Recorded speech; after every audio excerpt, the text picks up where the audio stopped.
Hostel number 13 में कुछ ऐसा होने वाला था जिसकी कल्पना उसमें रहने वाले छात्रों ने कभी की भी नहीं होगी।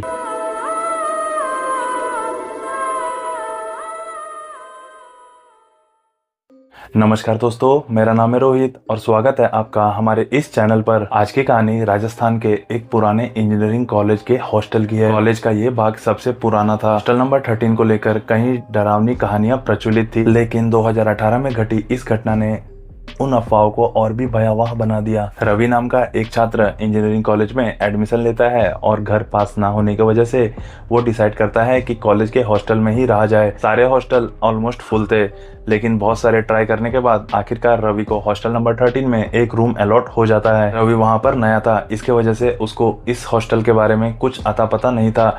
उसको हॉस्टल नंबर 13 के डरावने कहानी के बारे में कोई भी अनुभव नहीं था। फाइनली रवि उसमें रहने लग जाता है। शुरुआत में तो सब कुछ ठीक ठाक रहता है, लेकिन रवि के साथ कुछ ऐसा होने वाला था जिसकी कल्पना शायद ही उसने की होगी। समय के साथ रवि को वहां पर कुछ अजीब घटनाएं महसूस होने लग जाती है। देर रात में कमरे का दरवाजा अपने आप खुल जाता था और पंखा कभी ऑटोमेटिक ऑन ऑफ होने लग जाता था। रूम की लाइट्स भी कभी कभी जलने लग जाती थी और कभी कभी रवि को ऐसा लगता था कि उसके पीछे कोई खड़ा है, और जैसे ही वो पीछे पलट कर देखता था तो पीछे कोई नजर नहीं आता था।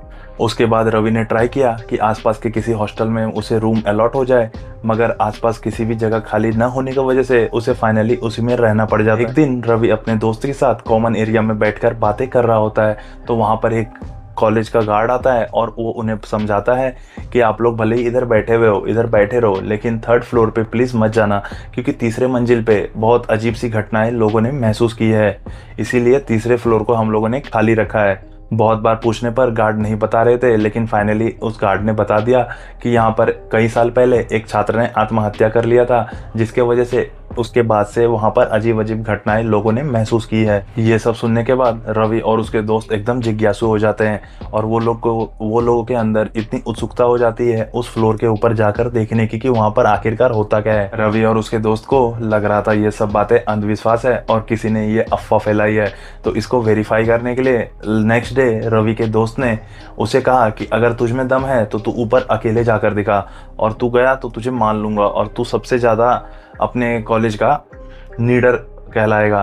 तो गाइस, ये नॉर्मली बच्चों में होता ही है कि जब ऐसा कुछ होता है तो कोई ना कोई चैलेंज दे देता है, और बहुत सोचने के बाद रवि ने इस चैलेंज को एक्सेप्ट कर लिया और फाइनली वो नेक्स्ट रात को डिसाइड करता है कि मैं ऊपर अकेले जाऊंगा। अगले रात रवि एकदम हिम्मत जुटा के ऊपर चला जाता है और वहां पर एक उसने बंद दरवाजा पाया।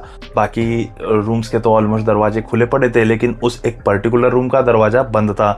रवि उसके पास जाकर दरवाजा को जैसे ही हाथ लगाता है तो दरवाजा एक डरावनी आवाज के साथ ओपन हो जाती है। इतना सब होने के बाद भी रवि उस घर के अंदर चला जाता है और वहां पर जाने के बाद वो लाइट्स ऑन करता है, मगर वहां पर पावर की कमी थी, इसके वजह से वहां पे लाइट्स नहीं थी। तो फाइनली उसने अपने मोबाइल का टॉर्च जलाया और टॉर्च जलाने के बाद ऐसा हो रहा था थोड़े समय के बाद उसके जो टॉर्च थे वो ऑटोमेटिक बंद हो गए। टॉर्च बंद होने पर रवि को महसूस हुआ कि उसके पीछे कोई खड़ा है। पीछे पलट कर देखने पर रवि ने दीवार पर एक परछाई हिलते हुए देखी। इस सब के बाद कमरे के अंदर ठंडी भी बढ़ चुकी थी और रवि को एकदम डर सा लग रहा था। रवि तुरंत ही दरवाजे की तरफ भागता है और जैसे ही रवि दरवाजे की तरफ भागता है दरवाजा एक जोर आवाज के साथ बंद हो जाता है।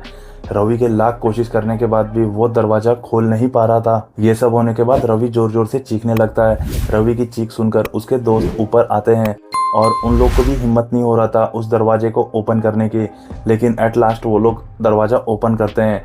दरवाजा ओपन करने के बाद वो लोग देखते हैं रवि नीचे बेहोश पड़ा हुआ था। रवि को फाइनली हॉस्पिटल लेके जाया जाता है और थोड़ी देर के बाद जैसे ही रवि होश में आता है उसकी आंखें फटी रह जाती। कांपते हुए धीमे स्वर से रवि ने कहा, वो उस कमरे में थी, वो मुझसे कुछ कहना चाह रही थी, उसने मुझे देखा।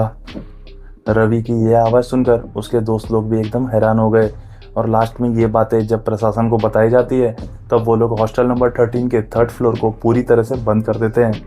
ये हादसे के बाद रवि वहाँ से शिफ्ट हो जाता है और दूसरे जगह रूम लेकर रहने लग जाता है और उसके बाद से वो कभी हॉस्टल नंबर 13 की तरफ मुड़कर भी नहीं देखा। आज भी वहाँ पर रह रहे छात्र 3rd फ्लोर से किसी की रोने की आवाज़ सुनते हैं और उनके डरावनी एहसास वहाँ पर अभी भी हो रही होती है। हॉस्टल नंबर 13 के बहुत सारी कहानियाँ आपको ऑनलाइन में देखने को मिल जाएगा। क्वोरा के वेबसाइट्स पे आप लोग हॉस्टल नंबर 13 के बहुत सारी कहानियाँ आपको मिल जाते हैं। मुझे जो लगा वो मैंने आपके सामने रखा। बाकी इसमें क्या सच है क्या नहीं है वो आप लोग डिसाइड करिए। बाकी आपको वीडियो कैसी लगी कमेंट सेक्शन में ज़रूर बता दीजिएगा।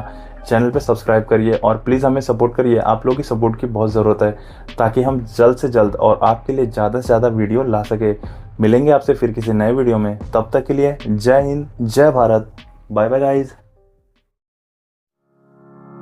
Subscribe now and press the bell icon.